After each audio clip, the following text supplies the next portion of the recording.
Bulaga, pinasok na ng mga Duterte dahil kay Senate President Tito Soto. Yan ang pag-uusapan natin ngayong araw po mga kaparokya. Pero bago natin talakayin yan, kung bago lamang po kayo sa aking channel at kung gusto nyo po ng ganitong klaseng content ay makikiusap po ko sa inyo na pakisubscribe ang aking YouTube channel. Pakilike and share nyo na rin sa gayon ay mas dumami pa po ang makapanood ng mga ina-upload po natin video araw-araw. Maraming salamat po at sobrang na-appreciate ko po kayo mga kaparokya. By the way, ako nga po pala si Mervin, ang tao sa likod ng YouTube channel na Kaparokya TV. Kamusta kayo mga kaparokya? Naway na sa mabuting kalagayan po kayo habang pinapanood nyo po ang video ko na ito. So yun nga po mga kaparokya, medyo natatawa nga po tayo sa isang nag-comment sa previous uploaded video po natin sapagkat ayon dito mga kaparokya ay tila pinupolitika nga daw po di umano ng mga Duterte ang pananghaliang programa ng iconic trio dahil nga po kay Senate President Tito Soto. So dinadamay nito mga kaparokya ang mga Duterte sa pagbaba nga po ng advertisers or advertisement ng pananghaliang programa. So ngayong pong week mga kaparokya, ngayong linggo po ay talagang malaki nga po ang ibinaba ng number of ads or yung mga commercial load na lumalabas nga po sa pananghaliang programa. Unlike nga po nitong mga nagdaang linggo ay mataas nga po ang ads or ads count na nabibilang nga po natin sa Bulaga. At ayon nga po dito mga kaparokya sa nag-comment ay tila pinupolitika nga po ang Bulaga at ang mga Duterte daw po ang dahilan kung bakit bumaba ang advertisement ng Bulaga. So sabi niya dito, grabe ang baba, apektado yata sa impeachment ni Sara kasi si Tito Soto hindi yan na maka-Duterte tapos may-ari ng mga ads maka-Duterte sila, kaya di na sila nag-renew sa Bulaga. Opinion ko lang po yan, huwag kayo umiyak. So, first and foremost, hindi kami umiiyak. Personally ako ay natatawa nga po ako sa opinion or sa comment mo dahil napaka-nonsense at napaka-irrelevant nga po ng pananaw ninyo with regard nga po sa advertisement ng Bulaga. So, hindi porket napasara ng Duterte administration ang ABS-CBN pati ang Bulaga ay idadamay ninyo or idadamay mo sa walang kakwenta-kwentang pananaw mo. Alam niyo mga kaparokya, ang ilan sa dahilan kung bakit bumababa ang advertisement or yung number of ads ng isang programa ay dahil tapos na nga po ang kontrata, end of contract na nga po sila. At hindi po basta-basta marirenew yan dahil dumadaan po sila sa proseso. At isa pa po sa po pwedeng dahilan kung bakit nawawala or hindi na nga po nagre-renew ang mga advertisers ay dahil nga po sa baba ng ratings. Pero ang Bulaga mga kaparokya, hindi po ratings ang problema nito kundi ang mahinang signal at di malawak or limited reach na naaabot nga po ng TV5.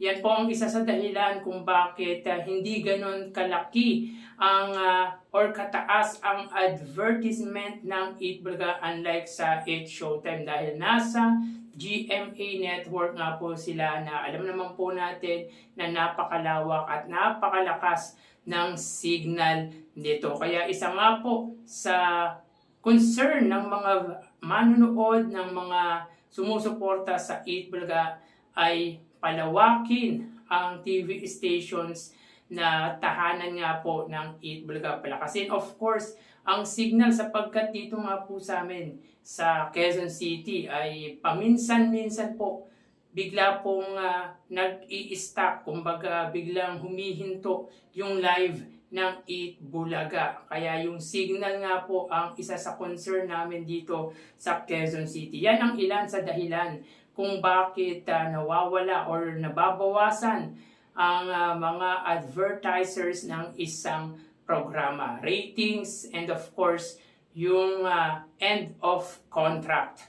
Pero yung renewal mga kaparokya, dadaan po muna kasi yan sa proseso. Hindi po basta-basta after ng end of contract ay makakapag-renew agad-agad po sila. Dadaan pa rin po sila sa proseso. At sa palagay ko mga kaparokya, kung kayang panghimasukan ng mga Duterte ang advertisers, ay uunahin nga po nila sa palagay po natin ay yung ABS-CBN, particular nga po ang It's Showtime. Lalo na tinatakel or pinag-uusapan niya po sa pananghaliang programa ng Madlang People ang usaping politika. Knowing naman po na si Vice Ganda mga kaparokya ay very vocal when it comes sa politics dito sa bansa. Bagay na pwede nating sabihin na tama ang kanyang ginagawa sapagkat may isang taong nagsasalita with regard nga po sa nangyayari dito sa ating bansa. Pero ang Itbulaga mga kaparokya, yan po ang iniiwasan po nila. Ang mapag-usapan ang usaping politika. Kahit pa po politician or let's say Senate President si Tito Sotto ay hindi nga po nila ini-involve ang Itbulaga sa politika. Kaya para sa akin, kung kayang panghimasukan ni Sara or ng mga Duterte ang mga advertisers at sponsors, sa palagay ko uunahin po nila yung ABS-CBN at yung It's Showtime dahil doon sa It's Showtime ay pinag-uusapan niya po ang usaping politika. Pero sa Itbulaga mga kaparokya, number 1 na rule nga po nila ay ilayo ang Itbulaga sa politika. Kahit politician niya po si Tito Sotto. At ever since naman mga kaparokya ay hindi nakisali sa kahit anong usaping politika ang Itbulaga. Kaya guys, para sa akin, walang kinalaman ang mga Duterte sa pagbaba ng advertisement ng Itbulaga. At naniniwala ako na kung kaya ng mga Duterte na manipulahin ang advertisers at sponsors, siguro napakaliit na tsansa. Kumbaga, iilan lang yung kaya nilang manipulahin or kumbaga kaya nilang diktahan. Pero hindi lahat. Napakaliit ng tsansa na madidiktahan nila ang mga may-ari ng isang produkto or yung mga may-ari ng mga nag-a-advertise nga po.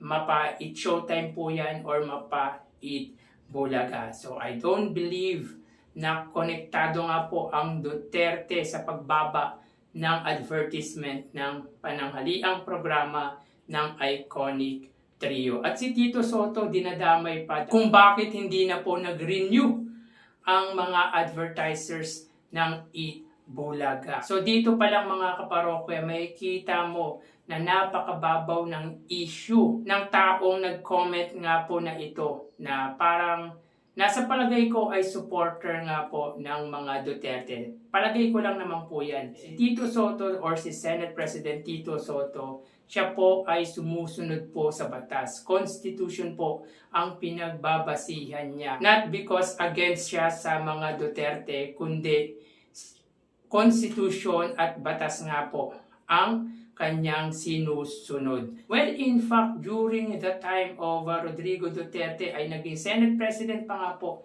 si Tito Sotto ng Senado. Kaya hindi po pwedeng sabihin na against po siya sa mga Duterte, kundi sumusunod lamang po siya sa kung ano ang sinasabi at dinidikta ng Constitution at ng batas. So napaka-irrelevant ng opinion po na nag-comment na dahil nga po sa mga Duterte kung bakit bumaba ang number of ads or advertisement ng Itbulaga. Para sa akin ay end of contract na po kasi ang ilan sa mga advertisers ng Itbulaga dahilan kung bakit mababa nga po ang advertisement nila ngayong linggo. Tingnan po natin sa mga susunod na linggo kung ganito pa rin po kababa ang lalabas sa commercial load ng Itbulaga. So ganyan na ba talaga mag-isip ang mga supporter ng mga Duterte, lahat na lang ay i-connect sa pinapaniwalaan at sinusuportahan nilang politiko. Ginagaya pa ang Eat Bulaga sa ABS-CBN porket napasara nga po ng matandang Duterte ang isa sa mayaman at malaking TV stations dito sa bansa na ABS-CBN. So kayo mga kaparokya, anong masasabi nyo patungkol po dito? So mag-ingat po tayo. Thank you and God bless.